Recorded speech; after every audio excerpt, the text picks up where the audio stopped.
Bwana Yesu asifiwe, watu wa Mungu, na wasalimu katika jina lipitalo majina yote, jina la Bwana wetu Yesu Kristo. Ndugu mtazamaji na msikilizaji, naomba nikukaribishe kwenye channel yetu ya Yosh's Testimony TV, manake ushuhuda wa Yesu. Ndugu mtazamaji, naomba ulipokee neno la Mungu lifanye kazi katika maisha yako kila siku, sawa sawa na yasemavyo maandiko. Somo letu la leo ni mwendelezo wa masomo yetu katika waraka kwa Waebrania. Na sasa tuko katika sura ya 10 mstari wa 19 mpaka wa 25. Na kichwa cha somo ni tushikilie ungamo letu. Ndugu mtazamaji, katika somo lililopita tuliona kwamba Bwana Yesu ametukamilisha kwa dhabihu aliyotoa pale msalabani. Na sasa tuko katika utakaso.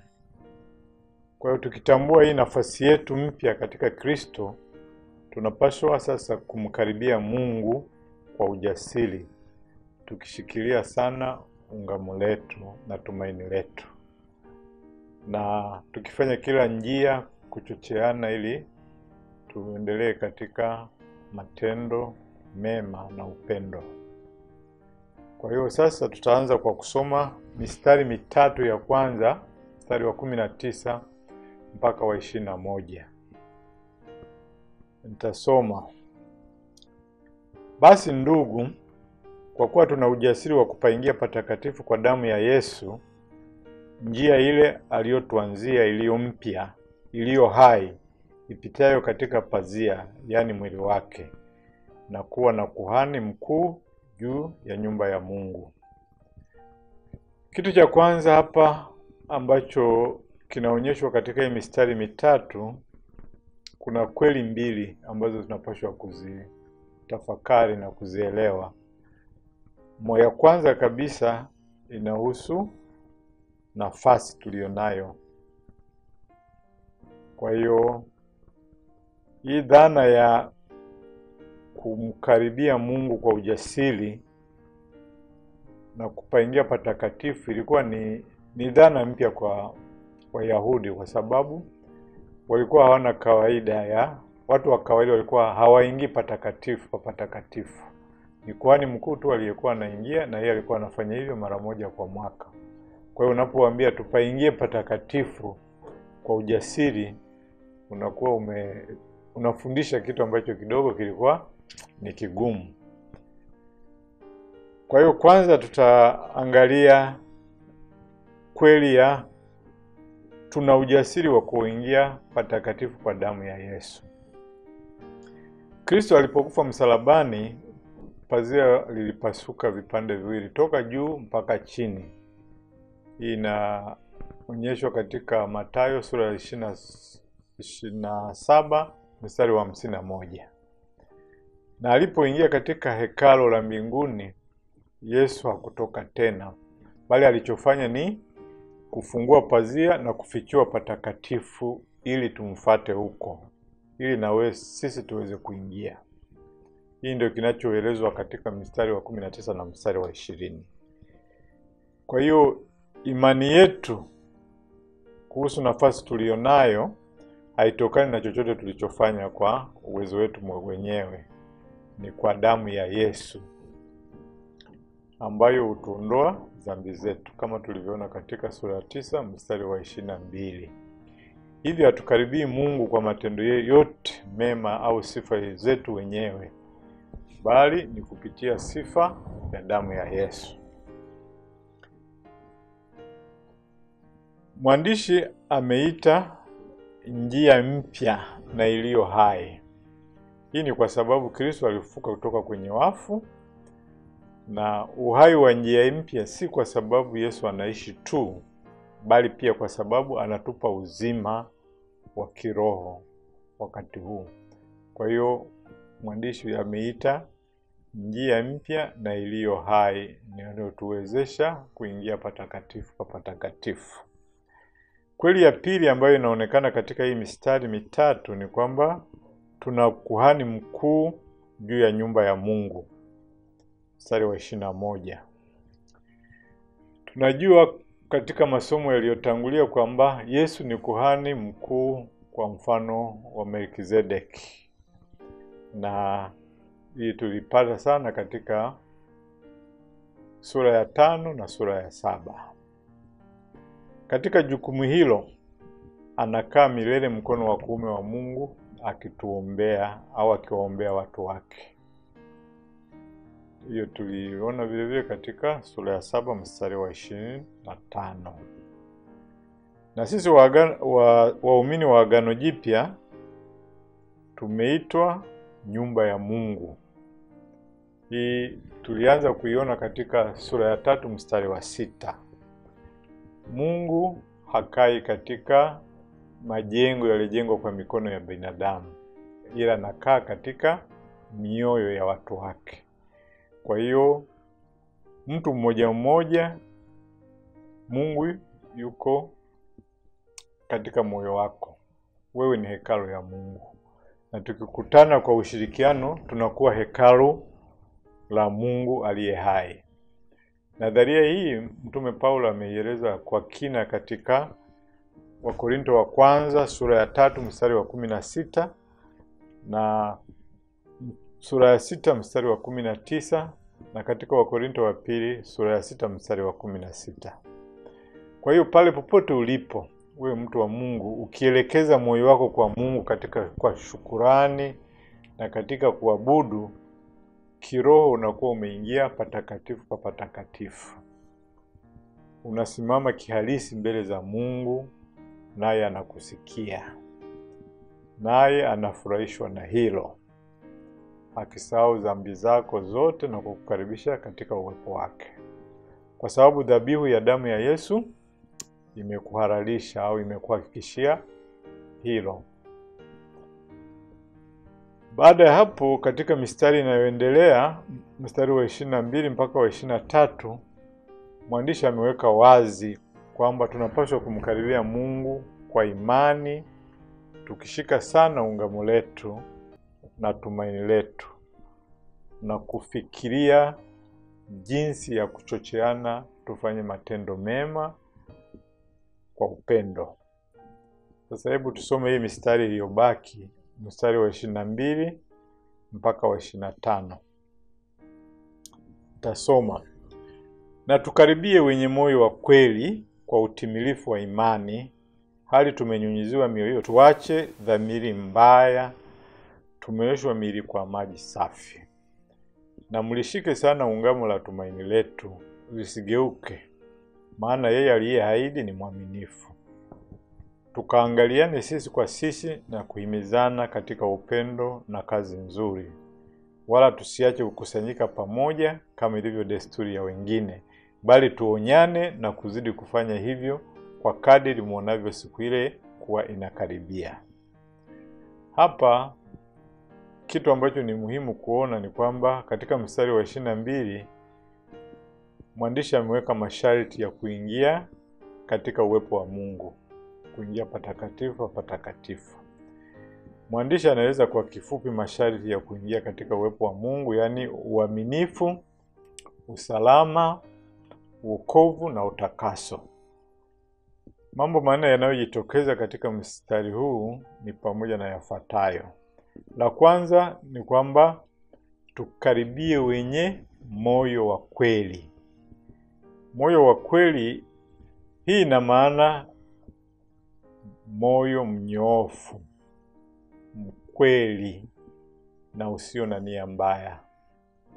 Hakuna unafiki wa kuonyesha mambo mazuri kwa nje wakati tunatunza au tunaficha dhambi mioyoni mwetu. Tunaishi kumpendeza Mungu ambaye huwa anachunguza mioyo yetu. Kwa hiyo ana maana kwamba tukaribie kwa mioyo ya kweli. Na kanuni inayotokana na sharti hili ni kwamba Ukristo sio tu swala la kufuata kwa nje viwango fulani vya uadilifu, bali ni swala la kumpenda Mungu kutoka katika moyo uliobadilishwa kwa neema yake. Kwa hiyo Hii inahitaji kwamba tuhukumu na kutubu dhambi zetu kwa kiwango cha moyo au kwenye mawazo, katika hii kumkaribia Mungu kwa moyo wa kweli. Ndugu mtazamaji, ni rahisi kuwadanganya wengine kuhusu jinsi tulivyo kiroho. Lakini ikiwa mioyo yetu si ya kweli mbele za Mungu, tunajidanganya wenyewe. Bila unyofu wa moyo hatuwezi kuwa na ujasiri wala uhakika katika kumfikia Mungu. Kwa kutumia hili neno tumkaribie Mungu, kuna mioyo ya ukweli, mwandishi ameweka wazi kwamba tunahitaji kuwa na mioyo yenye dhamiri safi, yenye unyofu, ndio tutaweza kuwa na huo ujasiri. Kitu cha pili ambacho amekiweka wazi vile vile ni utimilifu wa imani. Hili maana yake hasa ni usalama utakao tuwezesha kustahimili majaribu yanayokuja. Imani inategemea ahadi za Mungu. Tunaokolewa kwa neema kupitia imani, Waefeso 2:8, na tunapaswa kutembea katika imani, Wakolosai 2:7. Kwa hiyo kadiri unavyomjua vizuri Yesu kama alivyofunuliwa katika neno lake, ndivyo tutakavyomtumaini zaidi. Kadiri unavyomwamini katika mambo magumu ya maisha yetu, ndio tunavyothibitisha uaminifu wake na tunaweza kumwamini katika wakati ujao. Kitu cha tatu ambacho kimeelezwa katika mstari wa 22 ni kwamba mioyo yetu imenyunyiziwa. Kwa hapa tunapaswa kuwa na mioyo yetu iliyonyunyiziwa iwe safi kutokana na dhamiri mbaya. Kwa hili inamaanisha kwamba damu ya Kristo husafisha utu wetu wa ndani, yaani dhamiri, kutokana na matendo mafu, ili tuweze kumtumikia Mungu aliye hai. Tofauti na Agano la Kale ambalo alikutoa kamwe dhamiri safi kwa wale waliokuwa naabudu, damu ya Yesu inaweza kutusafisha kwa ndani na kutupa dhamiri ambazo ni safi. Kwa hiyo tunatokana na matendo mafu, tunaweza kumwabudu Mungu aliye hai. La nne na la mwisho katika masharti ya kumkaribia Mungu kwa ujasiri, kwamba tumeoshwa na maji safi. Roho Mtakatifu ndiye husafisha maisha yetu kwa njia ya neno la Mungu. Tumeamua kuungana pamoja na Kristo, hivyo basi tushike sana ungamo letu. Kwa hiyo tukikusanywa pamoja, mioyo yetu ikiwa imenyunyiziwa iwe safi kutokana na dhamiri mbaya, na akili zetu kuoshwa kwa maji yaliyo safi kwa neno la Mungu, tutakuwa tunaelekea kwenye usafi wa ndani ambao utaweza kuonekana katika matendo yetu ya nje kwa wale wote wanaotuangalia. Kwa maana hiyo tabia yetu itakuwa imebadilishwa. Kitu cha pili katika mstari wa 23 ni kwamba tulishike sana ungamo la tumaini letu lisigeuke. Kwa hiyo sasa hapa tunafikia kwenye sababu iliyomfanya mwandishi huyu atoe mafundisho mengi katika sura 3 zilizotangulia, kuanzia sura ya 7 mpaka sura ya 10. Wazo aliokuwa nataka walifahamu vizuri Wakristo wa Kiebrania na kwa sasa sisi wenyewe ni kwamba wasifuate njia yoyote inayoelekeza kurudi katika Agano la Kale. Anawaambia wanapaswa kuvumilia mateso, usumbufu na kila aina ya majaribu, kwa sababu Mungu ni mwaminifu na anaweza kuwaletea njia ya kutoka au kuepuka hayo mateso. Hili na sisi linatuhusu, kwa sababu katika kusimama kwetu katika utakaso unaoendelea, tunakutana na mateso, manyanyaso, lakini vile vile tunakutana na majaribu ya kuvutwa na kurudi duniani, na kwa hiyo tunahitaji kusimama tukiwa imara katika ungamo letu, lisije tukageuka. Hapo mwandishi anaonyesha wasiwasi aliokuwa nao na baadhi ya washirika wa kanisa hili la Waebrania ambao walikuwa wanayumba katika maungamo yao, hasa wale ambao walikuwa wameingia kwa imani, lakini sasa wanasita wakishuku kama Agano Jipya kweli linatosha kuwaokoa. Katika kuyumba kwao, wengi walikuwa wakichagua kurudi kwenye Agano la Kale, na baadhi walikuwa naamua kuchanganya mambo ya Agano la Kale na mambo ya Agano Jipya ili mradi wapate nafuu katika masumbuko au katika misukosuko waliokuwa nakutana yao katika jamii. Kwa hiyo Wakristo wa Waebrania walikuwa chini ya tishio la manyanyaso na mateso. Na sisi kwa wakati huu tunakabiliwa na hasa shinikizo la kufata dunia, kurudi kule tulikotoka. Na kwa hiyo basi ni rahisi kwetu kujichanganya popote pale tulipo. Badala ya kusimama kwa ajili ya Kristo, tunajikuta tunajichanganya. Ni rahisi kunyamaza na kutosema chochote kwa njia ya ushuhuda. Unaogopa watu wasijue kwamba wewe ni mlokole. Lakini mwandishi anatuagiza tushike sana ungamo la tumaini letu. Na Mtume Petro katika waraka wake anasema tuwe tayari wakati wowote kueleza msimamo wetu tulipo katika Kristo. Mwisho mwandishi anatuhimiza akisema, hebu fikirini jinsi ya kuchocheana katika upendo na matendo mema. Ile mistari miwili ya mwisho, mstari wa 24 na mstari wa 25. Ndugu watazamaji, vita hivi vya kupigania ukweli na kupambana dhidi ya njama za adui si vita vya mtu mmoja peke yake. Tunakumbushwa wajibu tulionao kwa mtu mwingine ndani ya kusanyiko. Mwandishi anasema ni lazima tutafute njia ya kuchocheana katika upendo na kazi nzuri. Hili ni wajibu wala sio hiari. Na tuliwahi kuliona huko mwanzoni katika sura ya 4. Ufikirie mtu huyu mwingine anahitaji nini ili kumsaidia kukua katika upendo na kazi nzuri. Ili kiwe ni kitu ambacho kinakuja mara kwa mara au kinakuja bila hata kufikiri sana. Kwa hiyo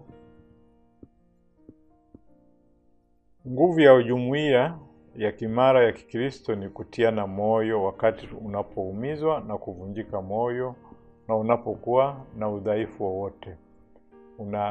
Unategemea jumuiya ikusaidie, ikunyanyue, ikutie moyo. Kwa hiyo jumuiya yenye afya nzuri ya waumini itatuchochea kukua na kutupa changamoto ya kuweka kando dhambi zetu. Na ni ukumbusho kwamba tumepata ukweli na hakuna tunachokosa. Kwa hiyo mwandishi anatutia moyo katika kuchocheana kufanya mema. Kwa muktadha ambao uchochezi huu wa upendo na kazi nzuri hufanyika ni wakati tunapokusanyika. Kwa hiyo wengine walikuwa wameacha kusanyika katika hii kanisa la Waebrania, na kwa sababu mbalimbali. Badala ya kufikiria niwezeje au ninawezaje kutumiwa na Mungu kuwachochea wengine katika upendo, walikuwa nafikiri wameanza kufikiri kwamba mahitaji yao hayatimizwi na kusanyiko, na kufikiri kwamba hii kanisa sio rafiki, halina upendo, au yani kuwa na mawazo ambayo ni hasi, badala ya kufikiria Mungu atawatumiaje wao kuweza kuwasaidia wale ambao wanakuwa na matatizo katika kusanyiko lao. Kwa hiyo himizo hili lina maana kadhaa ambazo ni muhimu tukazitafakari na labda tukaweza kuzipa kipaumbele katika maisha yetu ya sasa kama watu waliookolewa na damu ya Yesu. Cha kwanza, wewe ni mlinzi wa ndugu yako.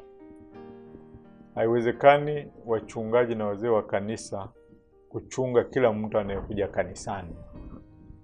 Ili mwili uwe una afya njema, kila mshiriki anatakiwa kuwajibika kuwatia moyo washirika wenzake.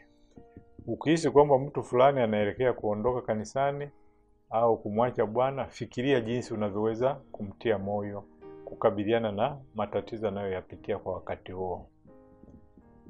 Kwa hiyo wewe ni mlinzi wa ndugu yako pale kanisani. Na iwapo kuna mzozo kati ya Wakristo wawili, watie moyo. Na ikilazimu wafundishe namna wanavyoweza kusuluhisha matatizo walionayo. Ukiwacha wakajitenga na kanisa, ni swala la muda tu kabla mbwa mwitu hajawasambaratisha na wakapotea kabisa kutoka kwenye kusanyiko. Pili, huduma hii ya kukutana na kuchocheana itatusaidia tujuane kwa undani zaidi na sio juu kama ilivyo katika makanisa mengi. Haiwezekani kujua kila mtu kanisani vizuri, lakini kila mmoja wetu anaweza na anapaswa kujua baadhi ya watu vizuri sana. Hii inamaanisha tuwe na mazoea ya kukutana pamoja nje ya siku ya Jumapili ili tuweze kufahamiana kwa undani zaidi na tuweze kutiana moyo katika safari yetu ya kwenda mbinguni. Hatimaye hii inachukua umakini na juhudi za makusudi. Hii ni kitu kinapaswa, hakiwezi kutokea hivi hivi tu automatically. Inabidi tufanye makusudi. Lazima tuache kujifikiria wenyewe na tuanze kuwafikiria wengine.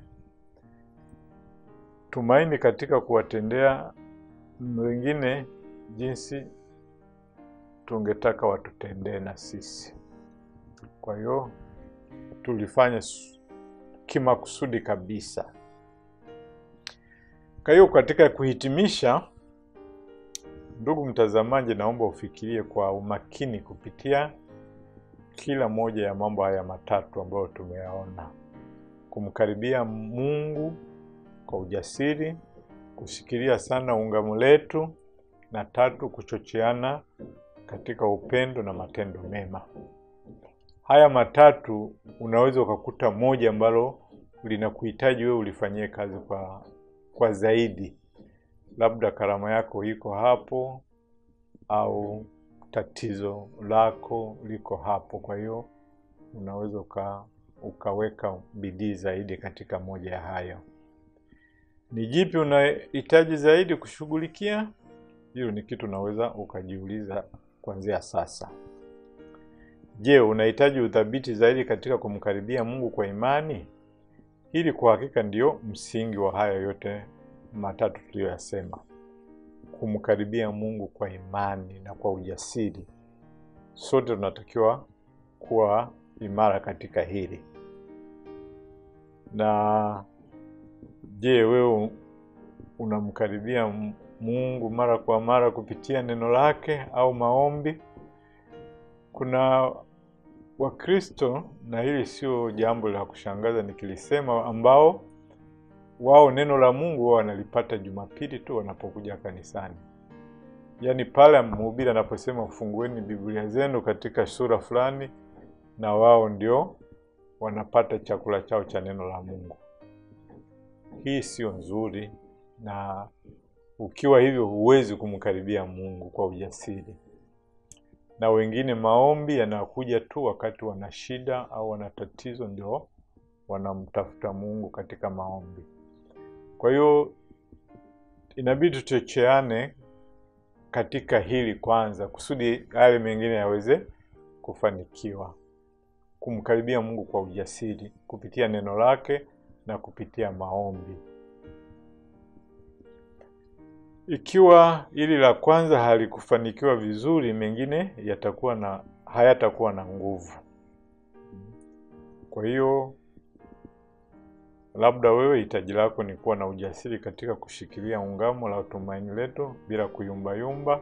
Hili nalo unaweza ukalishughulikia kwa msaada wa ndugu katika kusanyiko. Lakini sisi sote kwa pamoja tutafute njia ya kuboresha namna ya kuchocheana katika upendo na matendo mema. Fikiria baadhi ya njia mahususi ambazo unaweza kutumia katika eneo ambalo Mungu anakuhimiza kuzingatia. Muulize Mungu jinsi unavyoweza kuweka nafasi yako ya utukufu katika Kristo katika mazoezi ya kila siku ya haya mambo matatu: kumkaribia Mungu kwa ujasiri, kushikilia kwa nguvu ungamo lako, na kuwachochea Wakristo wengi katika upendo na matendo mema. Hayo ndio tunayopata katika moja kwa moja katika sura au somo la leo.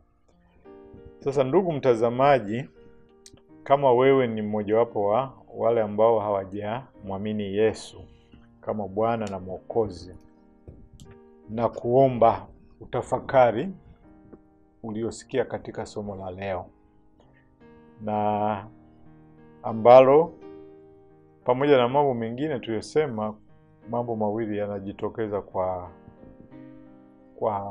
moja kwa moja. Kwanza ni kwamba waliomwamini Yesu anawapa nafasi ya pekee ya kumkaribia Mungu, na hii inawapa fursa ya kuishi maisha ya ushindi hapa duniani, wakimshuhudia Yesu na kuhimizana katika upendo na kazi nzuri. Kwa hiyo kama